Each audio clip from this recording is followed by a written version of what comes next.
Housing.com announced an ambitious expansion plan by going live in 101 cities of India. But does India really have 100 plus cities? According to the urbanization report by McKinsey, so far 42 cities in India have a population of more than 1 million. That raises an important question. Are the new online portals making headlines with radical ideas which have very little business logic? With more players entering the system, it's time really to take stock of what's making these online real estate portals tick. Vasudha Sharma and Nikhil Narayan Sivadas have this report.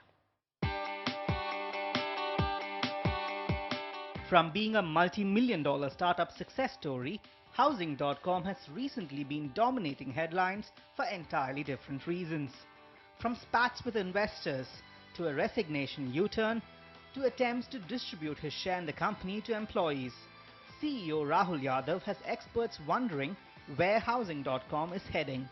Once upon a time, the Indian entrepreneur was very, respectful of the people who gave them money, and now they're probably treated as kind of, disposable. He's just there for the money, I don't need to listen to him. So I think this is in some ways, you can call it confidence, you can call it extraordinary arrogance. It's somewhere between these two. A high cash burn rate has seen the portal burn through a large portion of its $120 million war chest.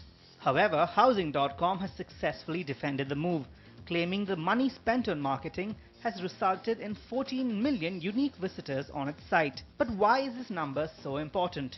That's because Housing.com and other players in India's 350 crore online real estate market rely on a listing model to drive revenue growth. Here, developers and property owners pay to list their project on these portals and generate leads from interested home buyers. However, critics say this model is not sustainable. Eyeballs don't mean money, page views don't mean money. In real estate, transactions mean money. Nobody's been able to build a sustainable transaction-based business because nobody is able to actually get that 1% or 2% happening through the portal. That's because Indian home buyers are still reluctant to buy property online. Most use online real estate portals as a first point of reference, while making the final purchase face-to-face with the developer. This means players have to invest in ever more unique methods to attract home buyers onto their site, while expanding into different markets to ensure the widest number of listings. An expensive proposition which forces portals to turn to investor funding to scale up. That's a model that brings to mind shades of the dotcom bust, which saw companies burn through investor funds and collapse overnight. When you look at the number of startups that are coming in and the kind of capital that is chasing the startups, it's actually an overkill, no doubt. Older portals like 99 Acres and Magic Bricks have managed to handle the listing model without seeing the same kind of cash burn, but at the cost of lesser innovation.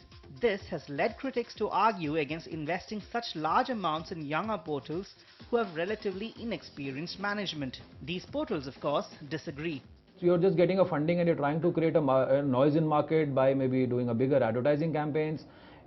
End of the day, everything boils up to what is your P&L, what is your balance sheet indicates. We invest heavily on product and basically generating more content at ComPro, and we believe that as a business inherently we have the great business model and we will generate profits very soon.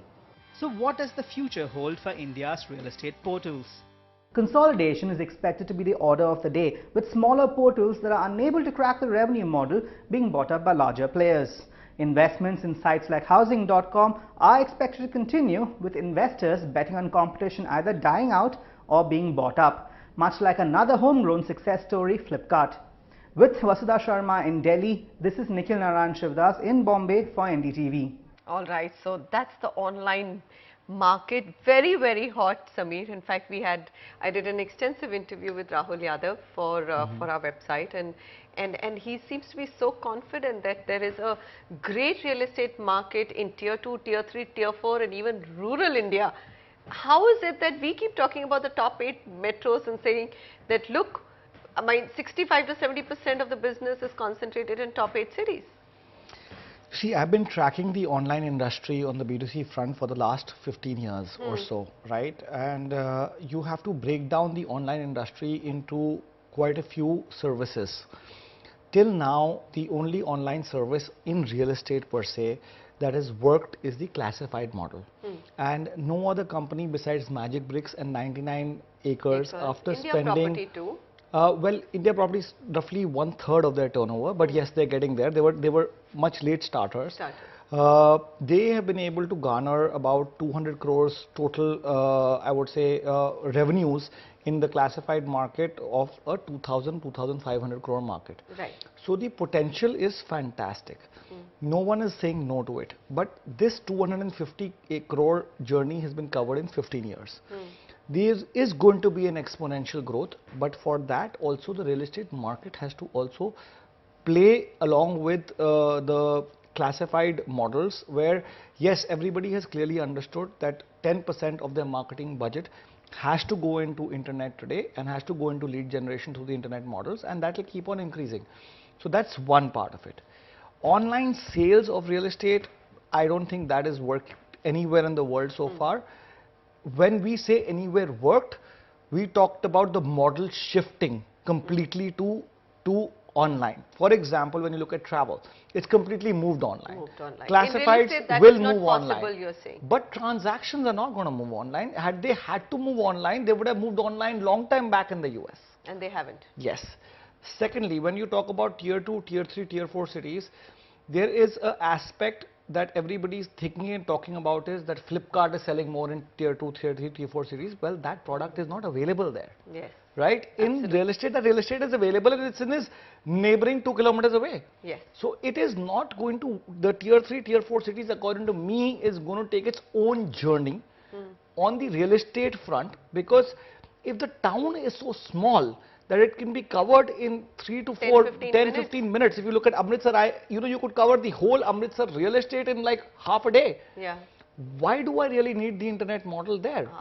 Does that really work for me that well, where I have all on the ground information available if I'm living in that city?